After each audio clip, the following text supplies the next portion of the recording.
Assalamualaikum warahmatullahi wabarakatuh.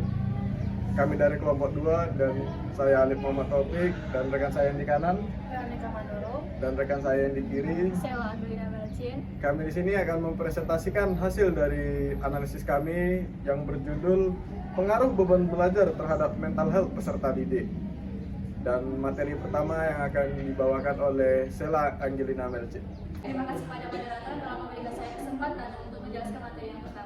Nah, sebelum masuk kepada materi pertama, di sini saya akan menjelaskan latar belakang mengapa kami mengambil judul ini. Dikarenakan berdasarkan sumber yang didapatkan dari aplikasi TikTok, misalnya banyak sekali berita ini mengenai mahasiswa ataupun peserta didik yang membunuh diri secara sengaja ataupun secara cuma-cuma hanya karena beban belajar yang mereka alami yang disebabkan oleh kesehatan mental mereka yang buruk yang tidak disupport oleh keluarga ataupun orang terdekat. Nah, berdasarkan data Pusat Informasi Kriminal Nasional Kepolisian Republik Indonesia, ada 971 kasus bunuh diri di Indonesia sepanjang bulan Januari hingga Oktober tahun 2023 saat ini.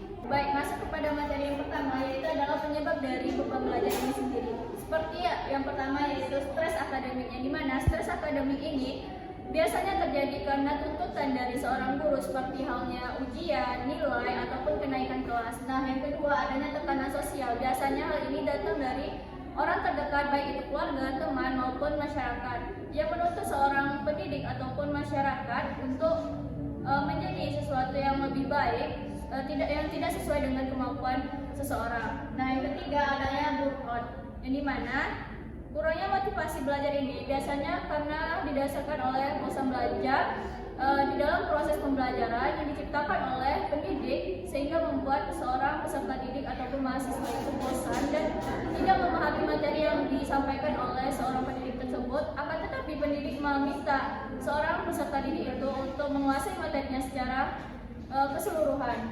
Nah, yang keempat adanya kurangnya waktu luang, yang dimana adanya tugas ataupun ujian ataupun tuntutan lainnya yang membuat seseorang mahasiswa ataupun peserta didik itu tidak mempunyai waktu luang atau waktu istirahat untuk mereka berpikir kritis, sehingga membuat mereka stres secara akademik. Nah, yang terakhir adanya kesehatan fisik. Hal ini disebabkan oleh adanya kurangnya waktu luang tersebut, sehingga mereka hanya memikirkan tugas, ujian, atau hanya berpikir kritis terus, sehingga mereka tidak memperhatikan pola makan ataupun pola kehidupan mereka yang membuatkan mereka sakit, seperti sakit mah ataupun sakit yang lainnya. Baik, terima kasih. Saya kembalikan kepada moderator. Terima kasih kepada pemateri pertama yaitu Sheila Angelina Melcin. Selanjutnya materi kedua yang akan saya bacakan sendiri. Baik, berdasarkan survei yang dilakukan oleh Komisi Perlindungan Anak Indonesia atau KPAI mengenai pembelajaran jarak jauh di masa pandemi COVID-19, berdasarkan survei tersebut 77,8% dari 1.700 responden menyatakan bahwa guru selalu memberi tugas dalam waktu yang singkat. Adapun 37,1% responden mengatakan bahwa guru selalu memberikan tugas yang sulit atau tidak dijelaskan terlebih dahulu. Hal ini terlihat dari ketidakpuasan mereka karena kurang istirahat dan lelah. Lain dari itu, sebanyak 42,2% responden menyatakan tidak memiliki kuota internet dan 15,6% responden menyatakan tidak memiliki peralatan yang layak seperti laptop atau telepon seluler untuk kegiatan belajar. Sebaliknya, survei lain menemukan bahwa hanya 20,1% interaksi antara guru dan siswa, hanya sebatas guru memberikan tugas, dan 79,9% responden menyatakan tidak ada interaksi dalam proses belajar mengajar seperti di kelas. Menjawab ada ataupun tidak ada, dan tidak ada lagi interaksi dengan guru seperti sesi tanya jawab atau penjelasan materi. Baik, selanjutnya adapun faktor-faktor dari pengaruh beban belajar terhadap mental health siswa, yaitu menurut Rahmawati, faktor yang pertama adalah faktor internal, yang hal-hal yang menarik minat seseorang dari dalam dirinya seperti perhatian, motif, kebutuhan, rasa ingin tahu, semangat, dan aktivitas.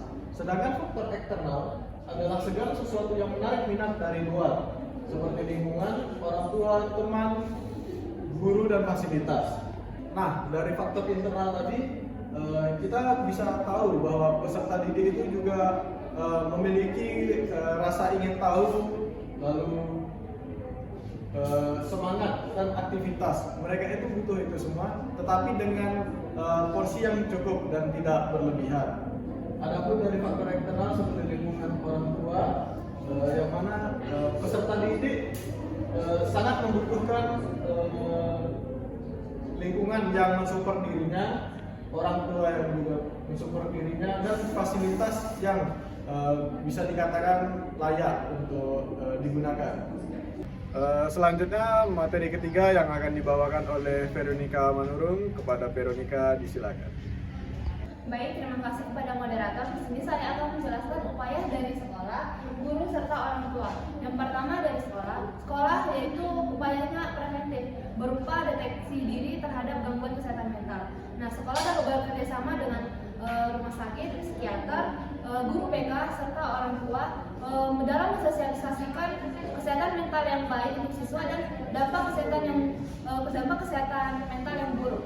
Kemudian dengan adanya upaya ini, sehingga siswa itu melatih dan mendampingi siswa dalam menghadapi kesehatan mental yang buruk. Selanjutnya upaya dari guru, nantinya kita akan menjadi guru, kita harus terbuka dan peduli terhadap kesehatan mental dari siswa kita. Nah, saat kita sudah terbuka dan peduli, kita juga tahu bagaimana kesehatan mental yang baik dan yang buruk itu. Kemudian saat kita nanti mengajar atau kita nanti menjadi wali kelas, kita itu melihat bagaimana kita membimbing siswa kita yang memiliki gangguan kesehatan mental baik dari sekolah maupun luar.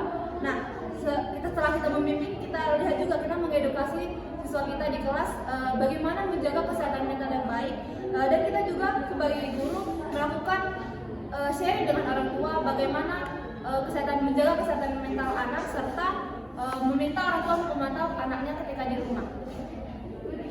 Selanjutnya itu dari orang tua itu bisa mengganti pola asuh yang otoriter menjadi demokrasi.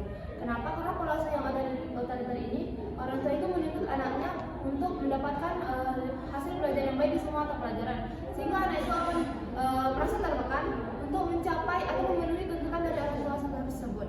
Nah, apabila dilakukannya pola asuh demokrasi, orang tua itu tidak perlu menuntut anaknya untuk mendapatkan hasil belajar yang sempurna di setiap mata pelajaran. Nah, kemudian orang tua itu melakukan sharing dengan anaknya, bertanya apakah yang membuat anak itu tertekan akhir-akhir ini atau membuat stres, apa karena ujian semester yang akan segera dilaksanakan, sehingga anak tersebut sama menjalankan atau merasakan menghadapi masalah tersebut tidak merasa sendirian. Baiklah, itulah dia hasil dari analisis kami dengan judul pengaruh beban belajar terhadap mental health peserta didik. Jika ada salah mohon dimaafkan. Sekian dari kami. Wabillahi taufiq wal hidayah. Wassalamualaikum warahmatullahi wabarakatuh.